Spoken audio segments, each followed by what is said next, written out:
Greetings and welcome to Mount Olympus. I am Hercules Invictus. And what can I say about my guest? He is a philosopher. He is a translator of ancient languages. He is a author. He has been a professor for many years. He has the coolest websites in terms of information that I've ever come across. And I've come across many websites. Without further delay, I'll introduce you to Apollonius. Greetings, Apollonius. How are you? Greetings. I'm doing very well. How are you doing? I'm doing phenomenally well, and I was exploring some of your new work this morning, and I'm really impressed with the Pagan Bible, and I want to thank you for preserving that, from taking it out of the obscurity in which it's fallen and presenting it again to the world, because it contains a treasure trove of writings. Yeah, it certainly does. And we can talk about them a little bit more later, but this was compiled by about a century ago, almost exactly a century, 1925 it was published by Kenneth Sylvan Guthrie, who's a really interesting character. And I have a number of his books. Many of them, they've been scanned over the years, and I have them in that form. I have a number of hard copies too. And but this Pagan Bible was one I picked up at I don't know whether I ordered it from a bookseller or whether I think I ordered it from a bookseller because I kind of look for his stuff. Mm-hmm. And I discovered I was going back to this book frequently, as sort of a reference source for some of my other work. And so I don't know if you can see this or not. I'll try holding it up here. This is a original printing of it. So it's an old book. Awesome. It's falling apart. I've got it kind of it was taped together before even I got it, and I've kind of done some additional reinforcing on it. So it's a probably relatively cheaply produced 100-year-old book, and but I've looked for it online. I figured, well, somebody must have scanned this and it'd be in the Internet Archive or somewhere like that, or one of the websites that transcribes some of this stuff and puts it online. But I couldn't find it anywhere, and I thought, this needs to be available in print for other people. So, like when this last copy of mine, falls apart or gets lost or something, that's not the end of it. And so, partly as an experiment in self-publishing, I decided to reprint it. And I'd already done another book, the Tablet of Kebes. Yes, I was going to ask you about that as well, because that is incredibly awesome. That was my first project in self-publishing. I wanted to, see how the process worked. I've worked through Amazon Kindle Direct Publishing, it's called, and they've made it very easy. It used to be, if you wanted to publish something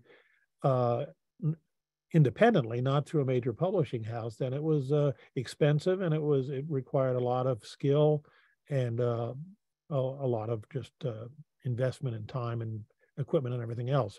Well, so they made it very easy. So because it's basically print on demand.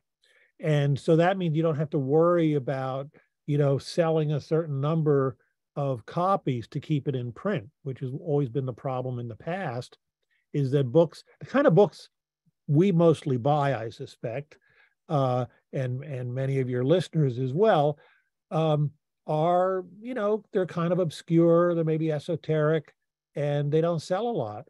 And so they tend to go out of print, and that's always been a problem with many of these books, and certainly with Guthrie's. So I did the Tablet of Kebes, which I can talk about a little bit too, if you like. Oh, I love that. And the Pagan Bible has some pages on the choice of Hercules. Yes. So Yes. of course I had to go there. And again, it sheds some light on my thing, which is doing the labors over and over. and over again in creative new ways. So that gave me new things to think about the next time I start the labors. Right now, I just launched an Argonautica expedition. I'm recruiting Argonauts, so that'll go on for a year, year and a half. And so thank you. Great. Well, that's good. Yeah, you see, and that's something that, again, if you know where to look, you can find it. It's in Xenophon's memorabilia about Socrates. Memorabilia. Yeah. And, but there's a lot of other stuff there too that you may not be interested in. If you're interested in the choice of Heracles or Hercules, then Guthrie has pulled out just that part. But I'm also interested in angelology, demonology, what do you call it? The in-betweeners, like the management in heaven and the underworld changed, but the in-betweeners remain pretty much the same since antiquity. And it's a living thing because people are still experiencing encounters with these entities to this day. I remember whenever I visited Greece, hearing stories about the Kalikansari and the Nereides, and so this was still something that was ongoing. It wasn't something that happened to people a long time ago in the distant past. It's something that continued to vex people or bring them fortune right in our day. So the majority of this book deals with these in-between entities. So it is an awesome thing to have in one's library. These are the mediators. These are the ones we're in contact with. And so, yeah, sure. And in that sense, they're most similar to us as well. Yes. And perhaps that's why they're better understood than the high gods, the more remote deities. And so anyway, I decided to basically reprint the Pagan Bible. And so I scanned it and did the OCR recognition on it, and that produced kind of a bad version of it. So I had to go through many times to proofread it and correct it. And this is the hardbound copy of the reprinted version of the Pagan Bible. And I basically, as much as possible, tried to make it look like the original. So it's not a page for page identical, but the general layout and the ornaments he has in it and things like that, I've tried to give the same feel, at least. But it's actually quite close to the original in many respects. And so he has a very broad sense. Pagan Bible is a little bit of a misleading title. But the subtitle is "Or Angels, Ancient and Modern." And that's an interesting choice in words, because most people don't know that the word angelos or angel just means messenger. So it could be a human messenger, it could be a supernatural messenger, it could be a divine messenger like Hermes. Angels mean something very different to people in our age than they did to the ancients. Exactly. And he's taking a broad sense here. So angels, daimons, any sort of mediating spirits or messengers, as you said, all broadly are the sorts of beings he's dealing with here. Angels, ancient and modern. So in fact, it's called a pagan Bible because it's mostly pagan authors, but not entirely.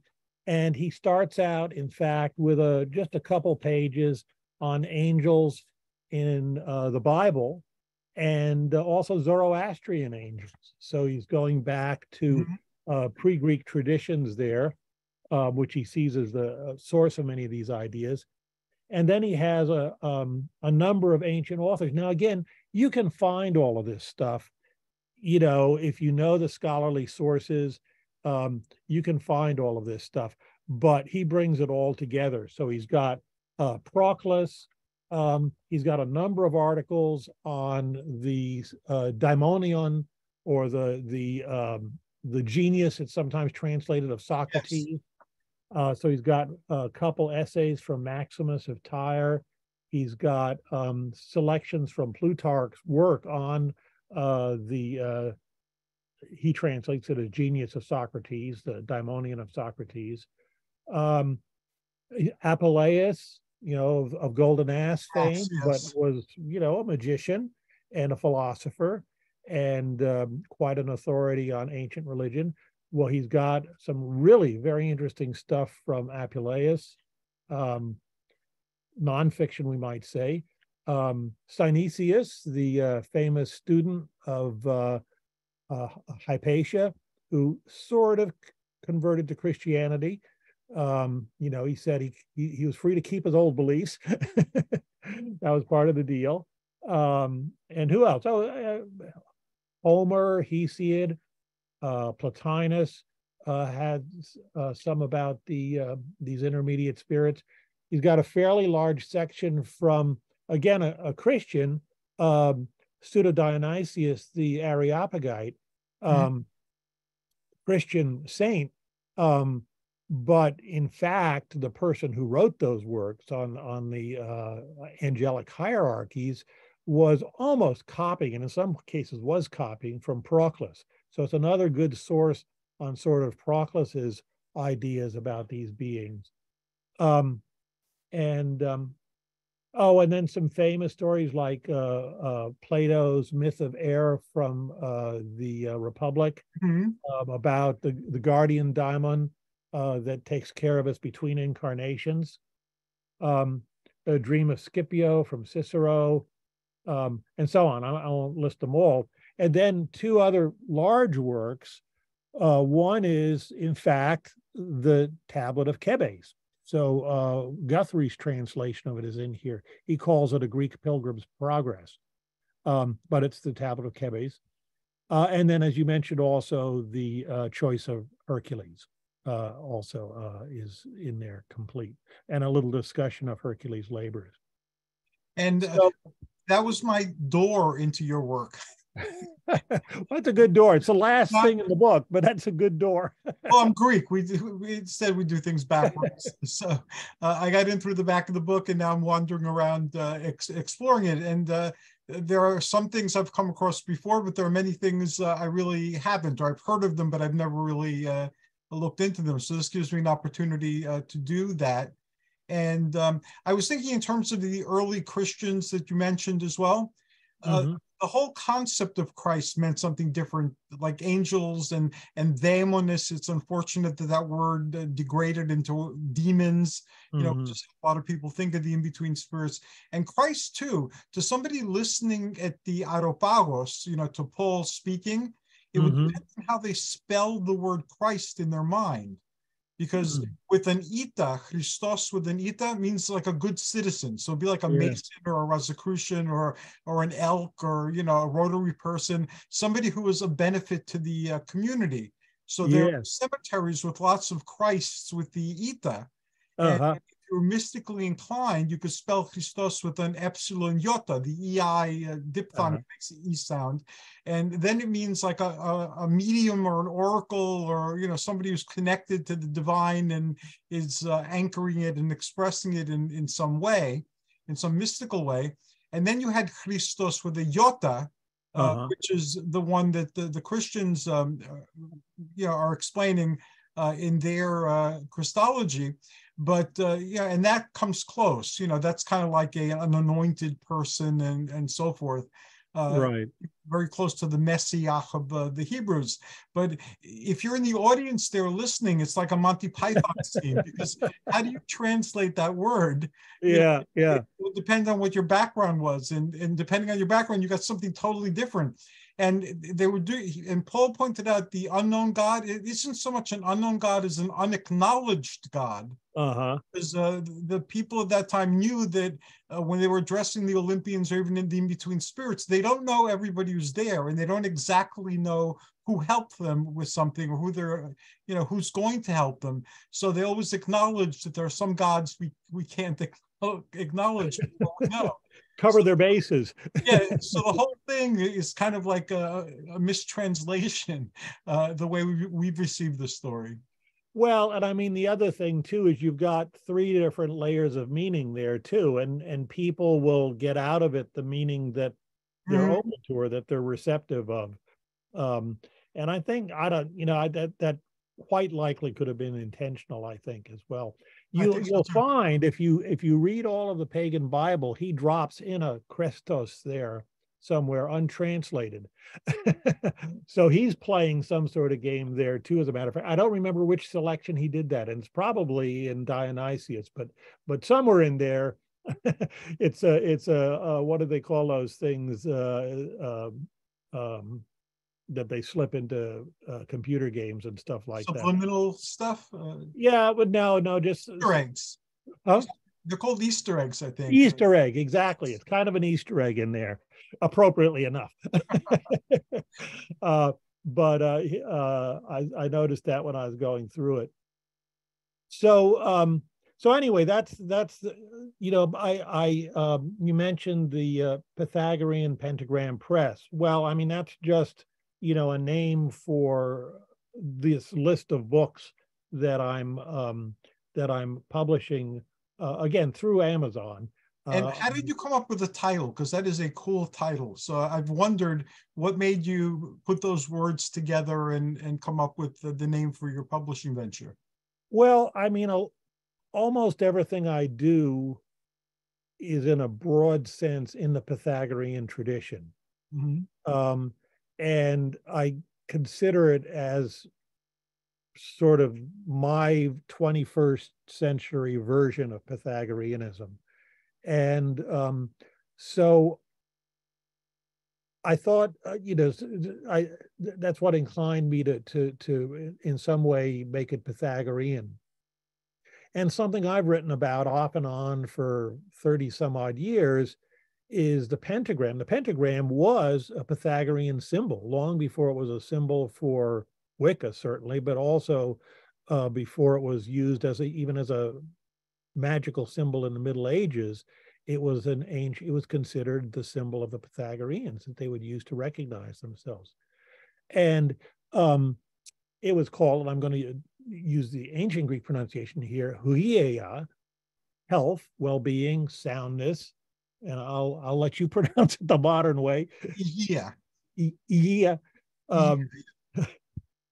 But interestingly enough, I found a correspondence between, if you see on old rings and engravings, the 6 letters of the Attic spelling of it put around the 5 points of the pentagram. So upsilon, gamma, iota, and then a funny symbol that some people think is a theta, but it's actually an epsilon iota. Okay. And then the alpha. So anyway, you can see there's a correspondence between those letters and the 5 elements, interestingly enough. So that's to my mind, that's the Pythagorean pentagram, is the symbol of Pythagoreanism, but it also has the whole symbolism of the 5 elements in there, and all of those things that are associated with the 5 elements as well. So and I wanted some sort of emblem or monogram to represent the press, and so the pentagram was sort of the obvious one. And so that, I don't know, it just kind of came together like that. I thought also about the tetractys, another good one, but there's already tetractys presses out there, so I didn't want to get it confused with another line of books. In modern Greek, it's epsilon, gamma, epsilon, iota, alpha. Oh, yeah. That's very interesting. Yeah. And it has, I believe, a dacia. They did away with the psili and the dacia that are on top of vowels at the beginning of words, but I believe it used to be a dacia on top of it. Yeah, exactly. Well, and I mean, even in classical times, the Dorian spelling was a little different from the Attic, it was different from the Ionic, and so forth. So obviously the spelling was fairly phonetic, and people pronounced it differently in different dialects. I found something that I was going to send to you. I haven't had the opportunity yet to sit down and send it. I found on YouTube, of all places, there was a song written in the 40s. And it's about Mytilene, the capital of Lesbos, and the language there if you speak Greek, you could get most of the words, but not all of them. But the pronunciation is so different that it might as well be, it's like a very chirpy type of Greek. And that when I was growing up, that's how it was from like different sections of like the island and people coming from other places. Sometimes they're Greek. Again, you can catch the drift of it. And they had the Laiki and Katharevousa. The Laiki was like the Athenian, common Greek of the country. And then the Katharevousa was a more formal type of speaking. I think they did away with that too since I grew up. Yeah, I think that's right. Yeah, as I understand it, yeah. Well, that's very interesting. And I think that's really the case with a lot of European languages too, is, that you've got sort of the official government form that kind of everyone has to understand, but then there's all of the regional dialects that can be quite different from each other. I mean, even in England, I mean, you look at, Welsh English and Scottish English or Scots English and Irish English and so on. It can be quite different in pronunciation. Yeah, Welsh is very interesting. I remember many moons ago, I was fascinated by the Arthurian literature as well as the Mabinogion and other texts like that. The book, Merlin's, the Vita Merlini, and all those type of texts.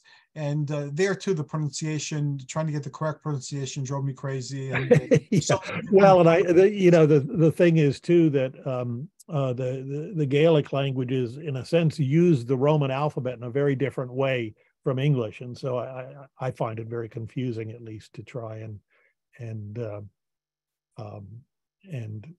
even see relate the spelling and the pronunciation, and which is, by the way, because most of my contact with Greek is ancient Greek, I find it hard to understand modern Greek too. Even to translate it into letters, because I'm just used to the different sounds for the letters. And it's sometimes kind of sort of like, oh, yes, of course, that's what he's saying. I had all of the sounds incorrect. So anyway, now the Book of Sebes, again, you also gave me some really great information in the conversation that we had that helped me with that. But it is a pilgrim's progress, basically. Yes. It's a spiritual adventure. Mm-hmm. And it is from a more Hellenic ancient perspective than the Pilgrim's Progress. It's not a Christian perspective.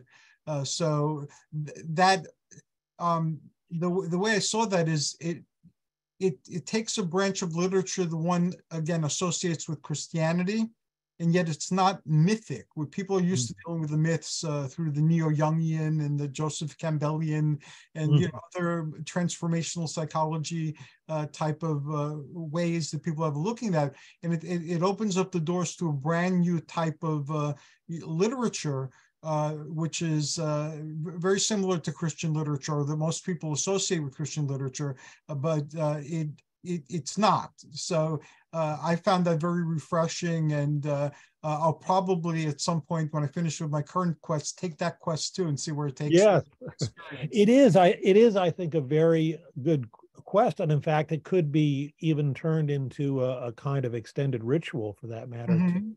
But it certainly could also be a mental contemplation, a series of visualizations that you could do just on your own as well. And let me say something more actually about that. I'll hold up the books here too. Okay. So this is the again, this is the hardbound of the tablet of Kebes, and it's illustrated in color. So these books are unfortunately a little expensive because of that. Although there's Kindle versions of all of them. So I've made these color illustrations. Now what these are woodcuts by Hans Holbein the Younger, which I then colored digitally. Awesome.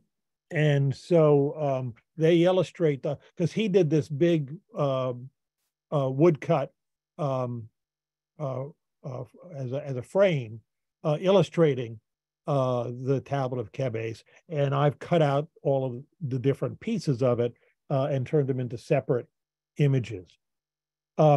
So that's the basic, and it's a small book. It's just under 90 pages, 87, which is basically a short introduction and then my translation of the tablet of Kebes. And again, Guthrie's translation is in the Pagan Bible.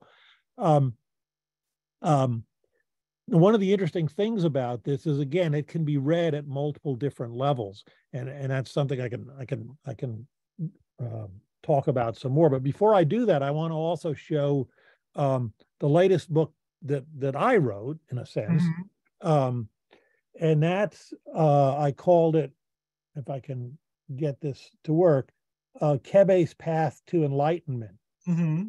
So this is it's 200 and some odd pages, and it's about 250, and it has two parts. It has the first third to a half is, again, my translation of the tablet of Kebes. But then the second more than half is my commentary on it.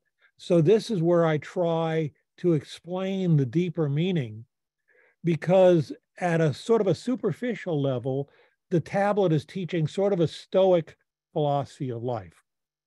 How to be happy. Well, part of knowing how to be happy is knowing what's important and knowing what's in your control, and, essentially detaching from things that are not in your control.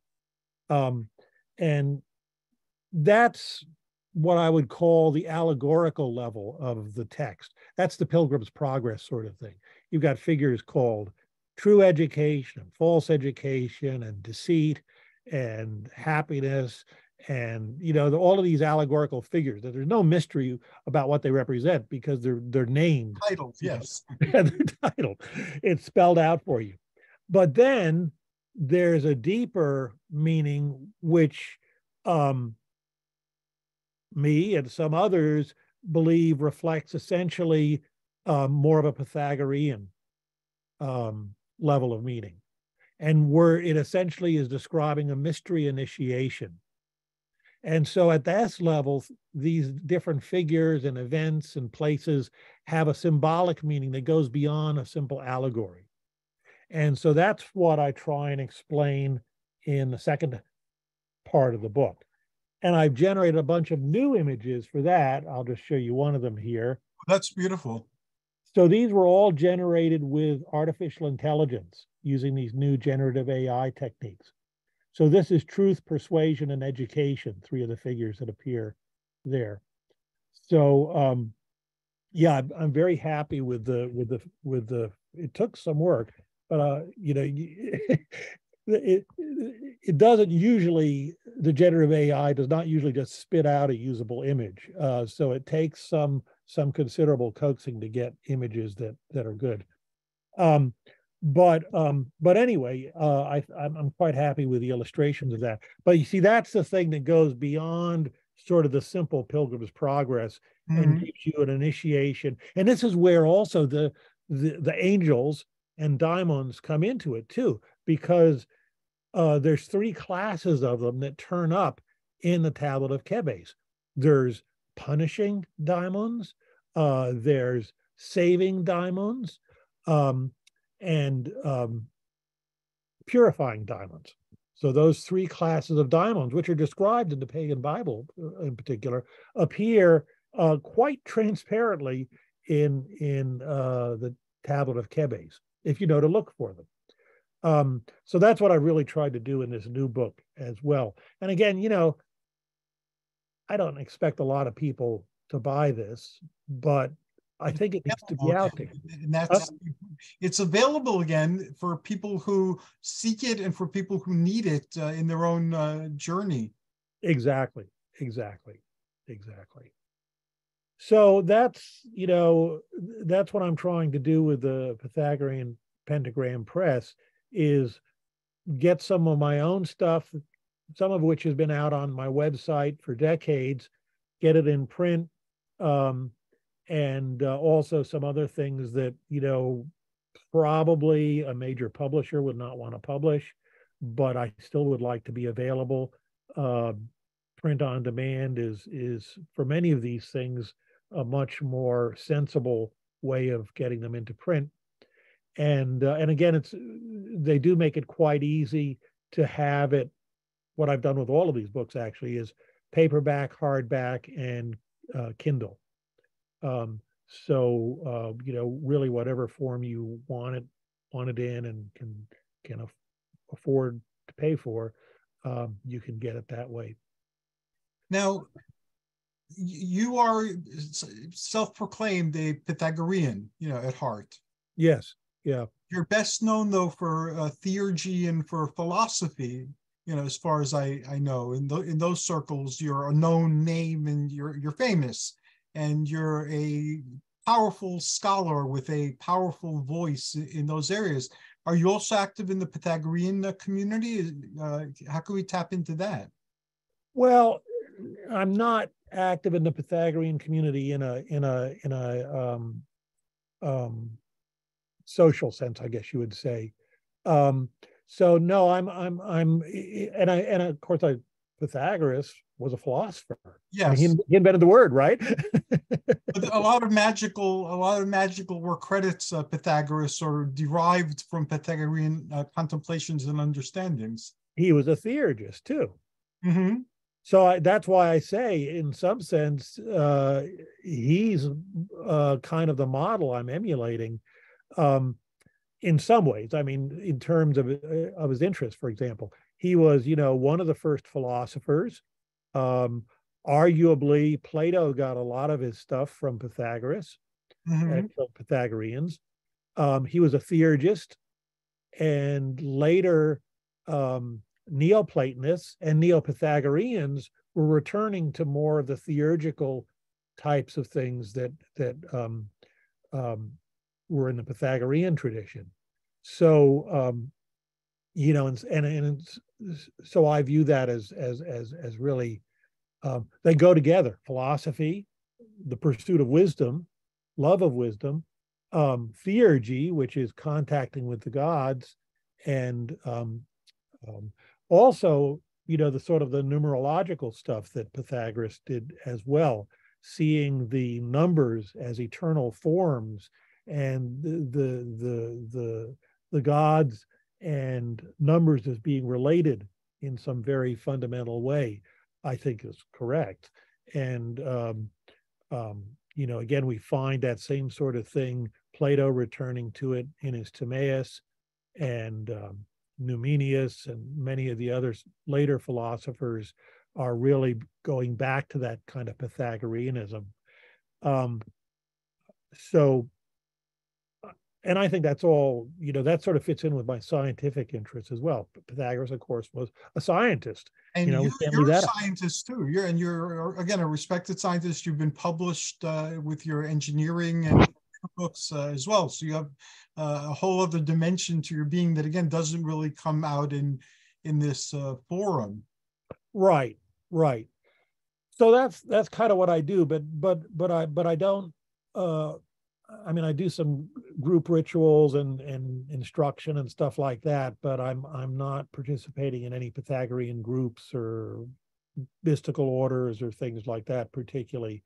I kind of go off on my own direction in that respect. There's a Pythagorean crime I would like you to help me fix. Amongst people who don't know a lot about the past, in terms of they have common understanding of these things, their impression of Pythagoras is he gave us lots of math. And that he was obsessed with beans. And I think that's a horrible legacy for Pythagoras to have among people who don't know very much about him. So if you're open to it, we could do a few shows on Pythagoras. Oh, that'd be great. Just to straighten out misunderstandings. Yeah, no, that's right. I mean, well, this is, this, I don't know what to call it exactly. I think there's some actual scholarly name for it. But a lot of the stories about the philosophers, they kind of focused on quirky things about them or silly Mhm. things about them. Wasn't it Thales fell in a hole and died because he was watching the stars or something? I forget whether it was, and of course Empedocles was supposed to have jumped into Mount Etna, and then Mhm. Mount Etna belched out his bronze sandal. There's all of these kind of silly stories.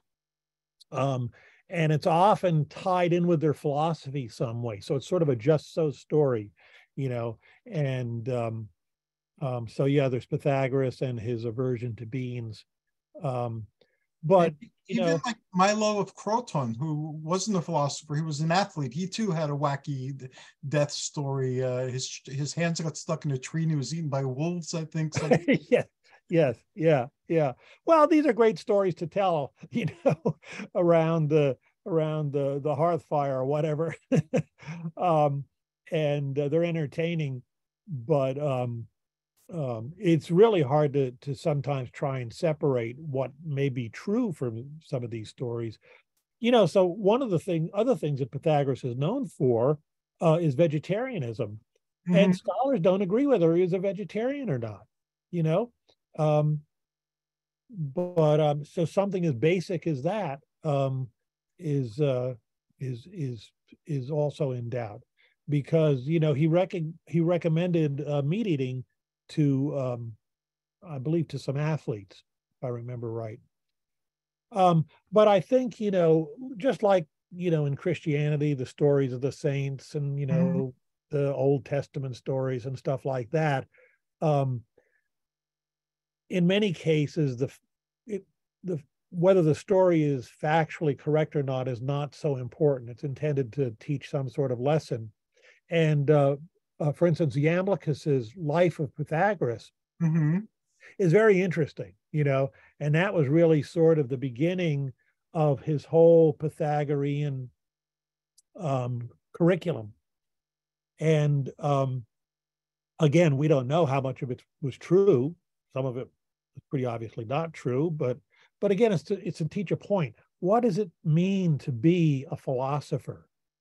A sage, a theurgist. What does that mean? How do they behave? What are they concerned about? How do they deal with things? And so in that sense, it was, like I said, like the lives of the saints or the whole Jesus story for that matter. Um, and so they're valuable, I think, in that sense. And it is, the other thing about Pythagoras, of course, he did convey esoteric knowledge in these symbol, um, which are little short, pithy statements. Don't stir a fire with a knife. I What like does that mean? Well, so I think Iamblichus says this. He says, well, that means, don't stir up an argument. Or if people are already angry, don't stir it up some more. Well, that's a nice sort of common sense bit of wisdom. And, I wouldn't be surprised if people in ancient Greece, in the 6th century said that, in other words, don't stir things up, Mhm. it would be a little bit of wisdom. But the idea is that when Pythagoras said these things, they usually had, again, an additional meaning, which was a more uh, esoteric meaning. Um, and offhand, I don't know what it is in that case, or if it's even known. I mean, in most cases, it wasn't known because this was passed down orally. And until you became essentially an initiate to the inner order of Pythagoreans, you didn't find out what these things really meant. And they were also kind of like Zen koans. Yes. So In Taoism too, there's a Taoist expression in the Tao Te King where ruling a kingdom is like cooking small fish. And the explanation for that is if you overstir or you disturb them too much, they'll fall apart. It's better to rule with a very light hand. So yes, reminded me of that story. exactly. Yeah, that's very good. Well, and I think that some of these things were probably common sense, good everyday wisdom like that. Um, and some of them also had additional meanings, beyond that. That in some cases we have an idea what it might be, or people, people that should know have conjectured, or have good insight into it have conjectured. And in others, we're still pretty clueless about what the deeper meaning, or what even the superficial meaning might be. And the bean business may be part of that. People have said, oh, well, if you eat beans, and of course, what do you mean by a bean? Well, you have to figure out what kind of beans he was supposedly talking about. Because there's lots of beans, right? So what beans were growing where Pythagoras was at that time? And people said, well, if you eat beans, it causes gas, and that disturbs your sleep. And, dreams were very important to Pythagoras. Yes. So it would disturb your dreaming. Well, okay, maybe. Or get incorporated into your dreaming, that your mind can do with it what it will. Well, and other people said, well, but beans, there was some people believe that beans somehow contained the souls of your ancestors, and there's explanations for why you might think, that beans would be connected with the soul. And so that you're kind of like eating your ancestors, and that certainly wasn't a good thing to do. But none of these make a whole, You're right. We don't know what a lot of things meant, and a lot of things are disguised. Like as I study the Argonaut story, and I've been studying the Argonaut story since I was a little kid, and I used to watch the movies on my black and white television set. The more and more I look at it, the more times I review it, either through reading or through contemplation. A lot of things don't make sense unless you understand the Murex shell trade. Oh, wow. And things like why the Lemnian women smelled, and all sorts of questions that you might have linger in your mind that don't make sense initially. When you know how the Murex shell trade worked, all of a sudden they make perfect sense, including the alchemical purple and things like that. And unfortunately, because those things are no longer modern realities, you really have to dig and contemplate. And then the mysteries of Samothrace to tie into there, that had some connections with the Murex shell trade. So, oh, wow, that's fascinating. It's totally fascinating. And like survivals into our current age, if you look at the Hercules of Tyre, or Melkart as he's called at times, and the theosophical Hercules of the neo-theosophical movements, the I am movements, and so forth, there are a startling number of similarities. And so what went underground with the magical fraternities, when it started boiling up to the surface again and being released for public consumption, there are some concepts and some deities that are phenomenally old. But you wouldn't know that by just, if you weren't aware of what was happening before these things went underground, and what was happening in early Christianity, or late antiquity as it's sometimes called, and what got suppressed, what got burned, what people got their hands cut off, and all sorts of facts like that. Then all of a sudden things begin to make sense. So I don't doubt that in antiquity there were meanings that we can't glean anymore, because they're no longer part of our reality unless we study obscure things. Right, and this is why I'm flattered to be called a scholar, but I'm not a professional scholar of this stuff. But that's why I value so much the people who are, that dig into that.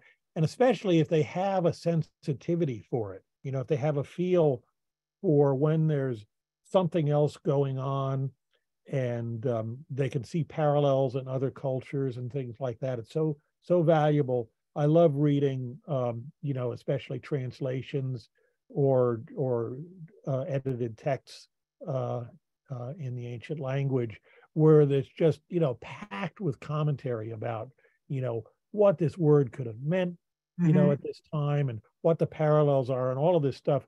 I mean, enormous work that scholars have done on some of this stuff. And I consider myself a consumer of that. Going through let's see, Apollonius, you've been translating Greek and Roman for over 40 years.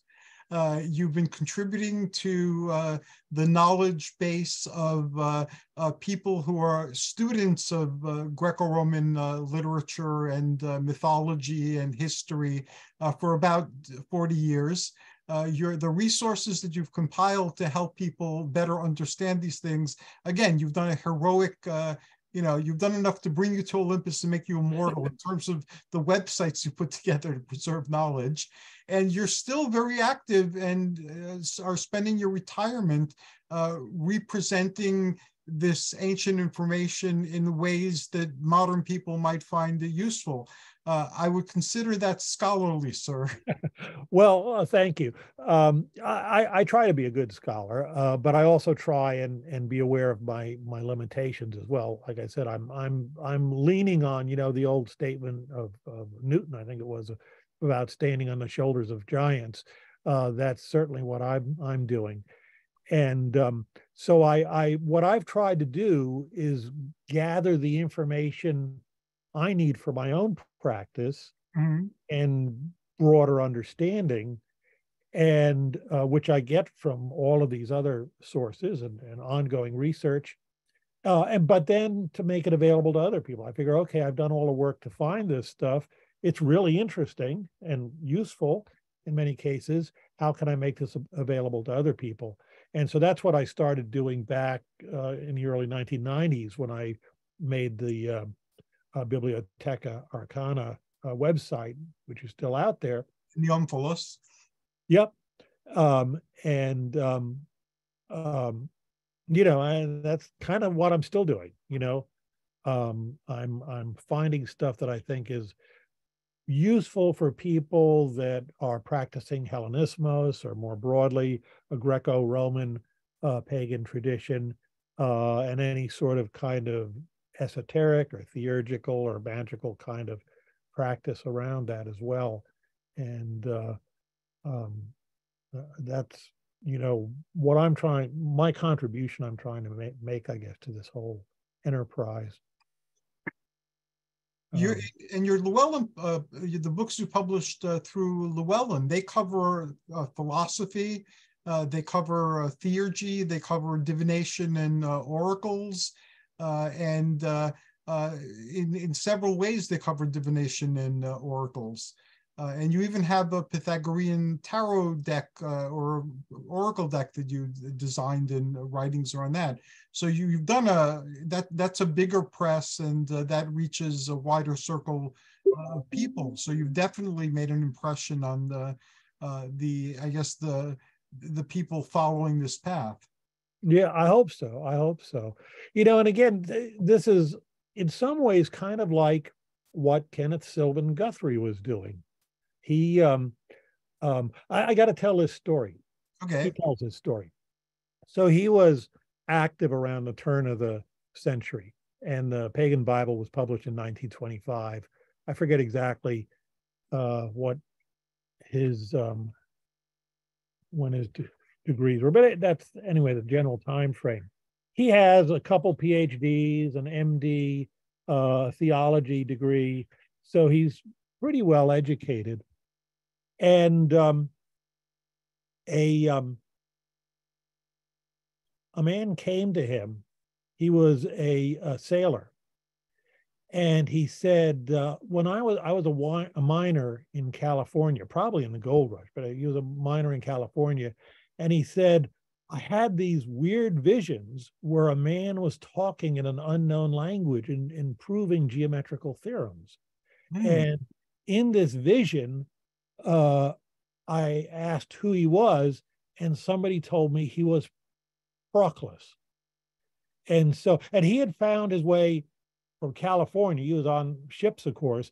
By this time, he was in New York, and I forget where now, but he asked around because he wanted to understand this vision and who this Proclus was. And somebody he met in New York, I forget the connection, said, "Oh, well, you need to go to talk to this guy, Kenneth Sylvan Guthrie, who's in upstate New York."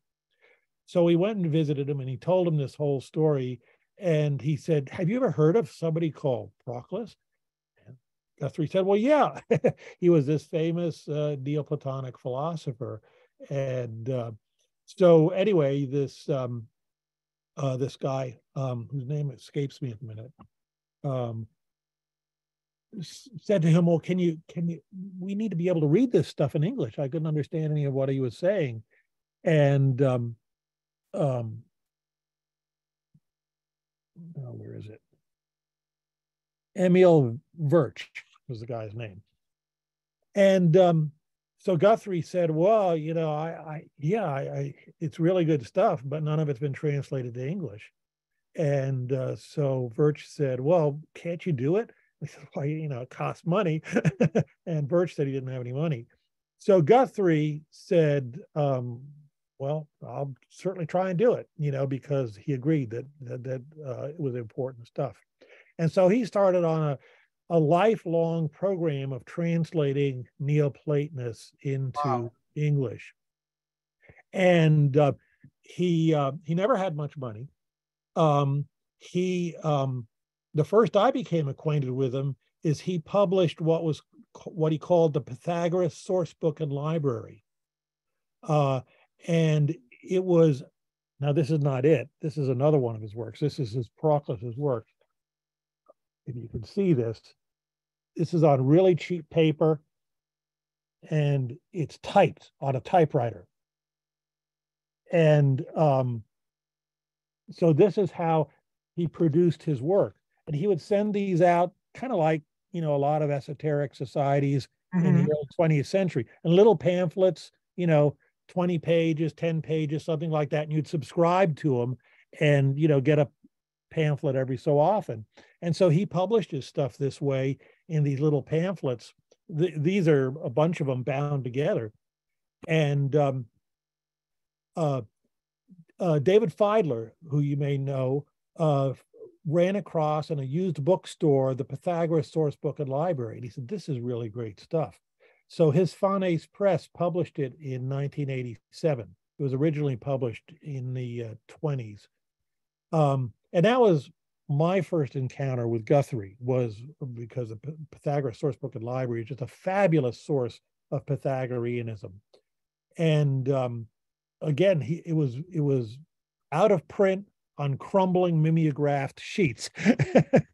And Feidler reprinted or republished the whole thing. And it's still in print, I believe. This is the way Guthrie operated. And now his version of the Pagan Bible is an actually bound book, a normal bound book, typeset and everything. And so it's relatively more formal production than a lot of his stuff. Oh, he translated Plotinus, the entire works of Plotinus in 4 volumes. And in fact, it was the first modern English translation of Plotinus. I think Thomas Taylor did part of Plotinus. So for many of these Neoplatonic works, they weren't available in English at all, except in Kenneth Sylvan Guthrie's translations, up till now, really, in some cases. And so I feel a real affinity for him because he was not a classicist by training. He had very broad spiritual interests. He did the first English translation of the Popol Vuh, the Yes. Mayan text. He was an Episcopal minister, but he practiced what's sometimes called pagan Christianity. He basically said, all of these traditions have good ideas. We'll bring in dance, we'll bring in chants, we'll bring in ritual performances, we'll bring in Plotinus and other Neoplatonists and Plato, of course. And he would weave all of this stuff into what was nominally a Christian church. And his brother, actually, his older brother, did very similar sorts of stuff, but not so much of the translation.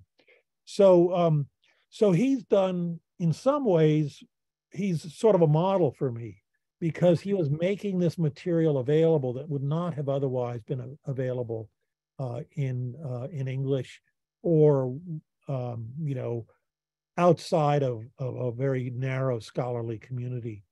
And So I'm in some ways trying to do a 21st century version of that thing. That's why it's, reprinting his pagan Bible is kind of continuing that tradition in a very, very direct sense. And in the pagan Bible, some of his translations are actually directly or somewhat modified Thomas Taylor translations. So he's going back to the late 18th century.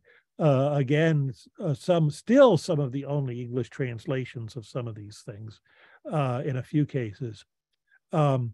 So this is amazing. I mean, this is the Western pagan spiritual tradition, arguably the foundation of the Christian tradition too, as it is in the West. And I include, of course, the Eastern Church, Orthodox Church too. Some of this stuff has hardly ever been translated into English. This is our spiritual tradition, and a lot of it is still in ancient Greek. Now, in recent decades or less, some of it has been retranslated by contemporary scholars. So we have some new editions and translations. But for a long time, it was Guthrie's and Thomas Taylor's were the only translations of, especially the more esoteric stuff. And so it's he did a real service, I think. People criticize his translation sometimes.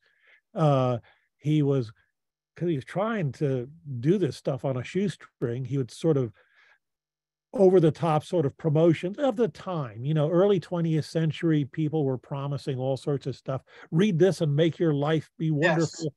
Yes. It will solve your marital self-help books and things. I'm sorry, what? That still happens with self-help, the whole self-help movement. Exactly. I think it's maybe a little bit more subtle now than it was back then, but yeah, it's exactly the same sort of thing. And so he does that. There's advertisements in the back of every one of his books, advertising all of his other books. But, he was the only one that was doing it, But I think it's so fascinating that really his translations of Proclus all began with this miner's vision,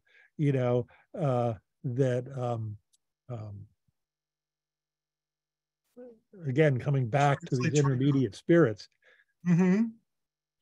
Now we're running out of time today, but I don't want to run out of time, so we have to continue this.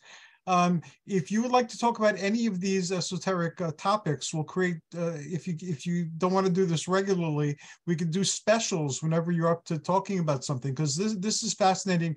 And where else are people going to hear about this? I'm glad the podcast, at least, and the YouTube thing serve that purpose, that it's there if anybody wants it, it's available, it's accessible. And these are fascinating things that you don't really hear anything about unless you live there, and you right. live there. So that's right. Now, how can people find the Pythagorean Pentagram press materials? You mentioned that it's on Amazon and so forth. They just type in your name and they come up, or do they need to type in anything in particular? They would probably need to type in more to find it, because there's so much. I might be down on page 2 or 3. So one thing you can do is go to my website, my personal website, and that's opsopaus.com, opsopaus.com. And that has on the main page there are links for all of these books. And there's also a link for the Pythagorean Pentagram Press. It's kind of abbreviated, Pent Press or something like that. I forget what, but anyway, there's just I don't know, maybe 8 major links there to both my books published with Llewellyn and the Pythagorean Pentagram Press books, and links to the Bibliotheca Arcana site as well. So that would probably be the easiest thing. I do also have Amazon links on those pages. So if you go to the page for the book, there's an Amazon link there that'll take you directly to it. Otherwise, you probably would have to search with my name, Opsopaus, and some part of the title, like Tablet of Cebes, Cebes, or Pagan Bible, and also for Pagan Bible, you might want to look for Guthrie in Pagan Bible because he's the actual author of that. So maybe the easiest thing is via my website. And you know, if anyone wants to email me, they can do it through the website. I'm also on Facebook, John Opsopaus, and you can get in touch with me there too. And I do try and post some stuff about, certainly when I do a new book or something like that, or a workshop or anything like that, I try and post that on Facebook as well. If I can ask you a favor, if you can send me a personal message, I'd be more than happy to spread it around. I know Tony and Jean-Louis, they send me stuff all the time, and I have it up within a day or so. Brandy occasionally does it. So it's just a way of spreading it around, because a lot of people who congregate to the things I do are interested in Greece and Rome, and they might be interested in your work, which is awesome. Yes, that's fabulous. That's great. I really appreciate that. I'll do that. And anything new and exciting coming up? You're a frequent lecturer and speaker, and anything coming up in the near future? Not real near future. I am going to be going off to Rome again this summer, and also Mount Etna, as it turns out, down in Sicily. So I can maybe see where Empedocles jumped. And or might find a sandal. That's right. That would be exciting, wouldn't it? And maybe they sell souvenir sandals up there. So that's coming up in July. I'm hoping to be presenting at Mystic South. They haven't made their decisions yet. And I'm also scheduled for WitchCon next February. It's going to be, I'm going to be doing something on theurgic rituals, actually, how to construct a theurgic ritual. So that's about all right now. I am going to actually, one of my major projects in terms of the press is going to be a second edition of the Pythagorean Tarot. Oh, great. Book. And in fact, that was kind of the original reason I started getting involved in self-publishing, was to do that. But I wanted to get some experience with it first. And so now I feel like I'm ready. I can do it. Probably be 2 volumes with color pictures is what I'm thinking. Or maybe there'll be a deluxe edition with color pictures and another edition with black and white. I don't know. So that's yet to be decided, but I gotta get working on that. Well, Apollonius, thank you very much. I learned a lot by speaking with you, and I'm excited about things that are happening. And I'm looking forward to finishing your 2 or 3, depending on how you look at it, published works, Pythagorean Pentagram Press. So when I finish these works, I'd like to have you back on, and this way I'll be better able to ask specific questions and let you know my results with exploring the literature that you've made available. Great. I'd love to do that. Awesome. This will be up tonight at midnight, if all goes well. If not, by tomorrow at midnight. Great. Fabulous. Thanks again. I look forward to speaking with you soon.